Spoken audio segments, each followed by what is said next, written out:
Сәлеметсіңдер ме, құрметті студенттер? Бүгінгі сабағымыздың тақырыбы функцияның шегі және қасиеті. Бүгінгі сабақта сендермен функция шектерінің анықтамаларын, қасиеттерін білеміз. Функцияның шектерінің анықтамаларын, қасиеттерін тұжырымдаймыз. F функциясы үшін x нөл нүктесінің маңайында анықталсын. F функциясы x нөл нүктесінде шегі болады. Егер x нөл нүктесіне ұмтылатын xn және n бізде 1, 2, 3, 4, 5, 6 ол шексіздік.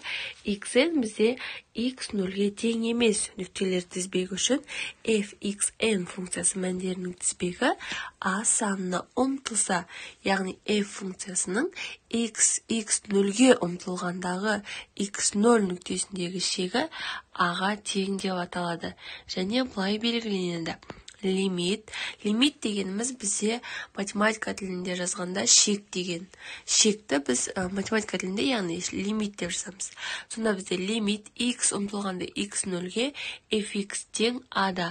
Біз мына графикте көретін болсақ, a x нөлге ұмтылғанда, x нөлге ұмтылғанда a нүктесінде қиылсады. Яғни осылай қисық жүріледі деген сөз. Енді шектің қасиеті.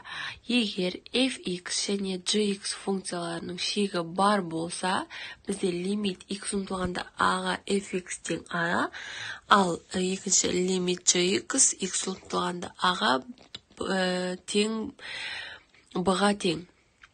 Яғни, онда лимит x ұмтылғандағы fx қосылған gx тең a қосылған b. Екінші лимит x ұмтылғанда a-ға fx көбейтілген gx тең болады a көбейтілген b-ға. Үшінші лимит x ұмтылғанда a-ға fx бөлінген gx бізде тең болады a бөлінген b-ға. Егер b нөлге тең емес болса, және егер gx та нөлге тең емес болады екен. Енді функцияның нүктедегі шегін есептеу көрейік. Енді бірінші бізде лимит x ұмтылғанда 3-ке x квадрат минус 5x плюс 8. Біз бұл жерден ештеңе таппай 3-ті орнына x-тің орнына қоя салсақ болады. Сонда бізде x-тің орнына 3 қойсақ, 3-тің квадраты 9 минус x-тің орнына 3 қойсақ минус 15 плюс 8 бізде жауабы 2 шығады. Енді екіншісінде лимит x ұмтылғанда 3-ке x квадрат минус 5x плюс 8 бөлінген x квадрат минус x плюс 4 тең. Бұл жерден біз енді лимит x ұмтылғанда 3-терді қойып шығатын болсақ, 3-тің квадраты 9, 5 жаңағы бөлгенде 2 шықты, ал бұл жерде қоятын болсақ 10 шығады. Сонда бізде 10-нан 2 қысқарып 5-тен 1-ді береді екен. Үшінші бізде лимит x ұмтылған 3-те. X квадрат минус 5x плюс 8 бөлінген x минус 3. Бұл жерде жауабы 2-ден 0, 2-ні 0-ге бөлсек бізде 0 болып кетеді, ол бізде шексіздікті береді. Яғни бұл есептің жауабы шексіз сандар болуы мүмкін. Енді анықталмаған жағдайларды да ашайық. Шектерді есептеу барысында келесі анықталмаған жағдайлармен кездесеміз. 0 бөлінген 0, шексіздік бөлінген шексіздік, шексіздік алынған шексіздік, 1-дің шексіздік дәрежесі, 0-дің шексіздік дәрежесі, 0-дің 0 дәрежесі, шексіздіктің 0-ші дәрежесі. Осы жағдайларда шекті есептеу анықталмағандықты ашу деп аталады. Нәтижесінде нақты сан 0 немесе шексіздік шығуы мүмкін. Яғни, есептің жауаптары осылай берілсе, бізде анықталмаған жағдайлар дейміз. Ондай жағдайларда біз есепті түрлендірулер арқылы шығарамыз. Мысалы айта кетейік, қосу, алу сияқты таңбалар бар ғой, бұларды да сол сияқты бөлу, көбейту, қосу, алу таңбалар арқылы түрлендіріп есептің жауабын алады екенбіз. Шексіздік бөлінген шексіздік түріндегі анықталмағандықты ашу үшін айнымалының жоғары дәрежесіне алым мен бөлімін бөлу жеткілікті. Мына есепті шешейік. Лимит x ұмтылғанда шексіздікке 2x квадрат минус 3x минус 5 бөлінген 1 қосылған x плюс 3х квадрат тең шексіздік бөлінген шексіздік. Бұл яғни анықталмаған болып тұр. Бұл анықталмағандықты біз ашуымыз керек бұл жағдайда. Енді қараймыз. Лимит x ұмтылған шексіздікте енді алымында бөлімінде x квадратқа бөліп жібереміз.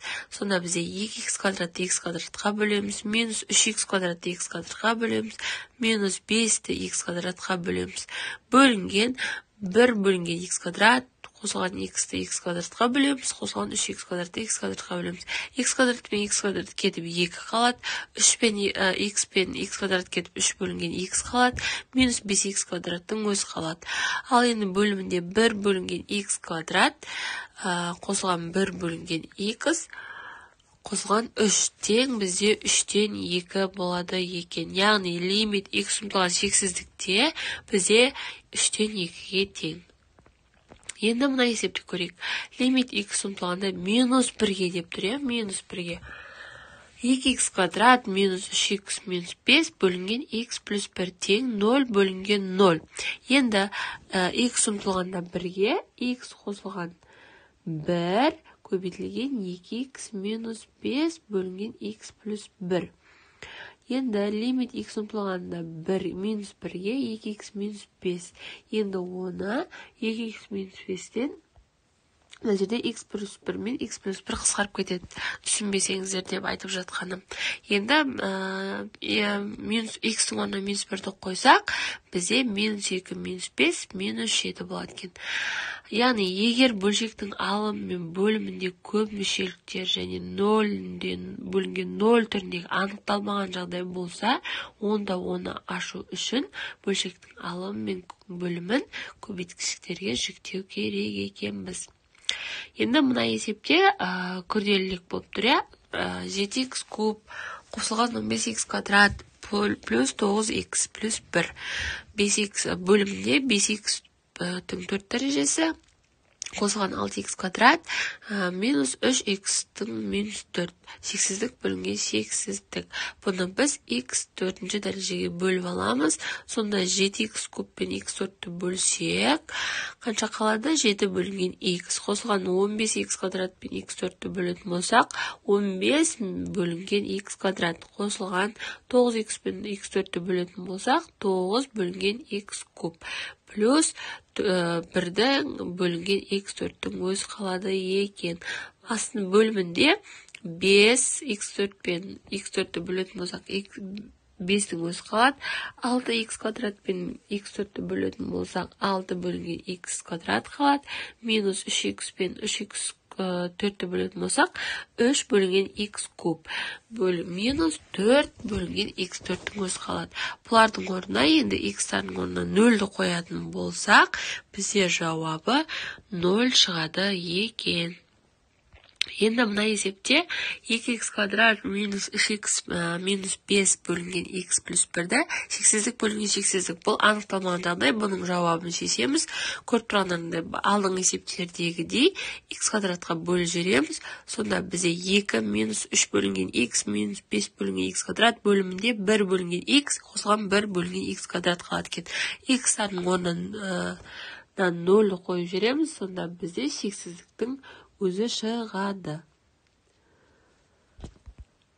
Алым мен бөлімін түйіндесе өрнекке көбейту әдісі.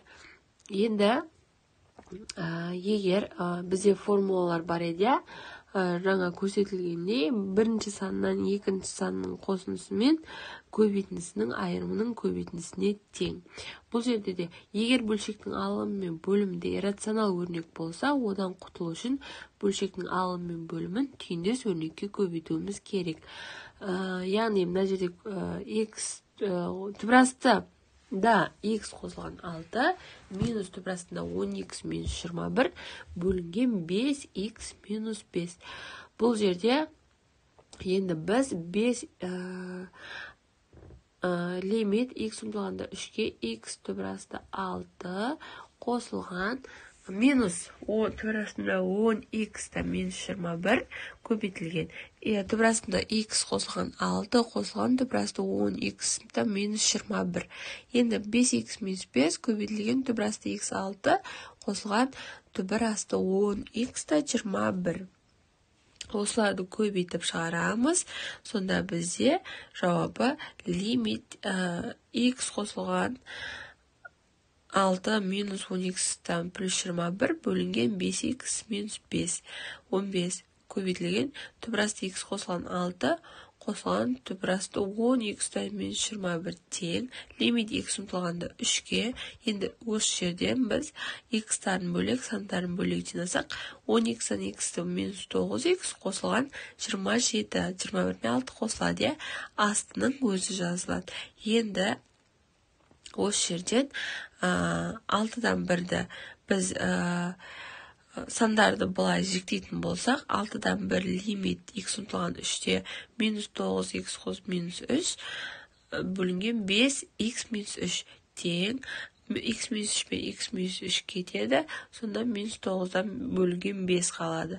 Енді біз бұл жерде лимит x ұмтылған 3-те алып, екеуін көбейтетін болсақ, минус 9-да 30 екеуі қысқарып, минус 10-нан 3 болады екен.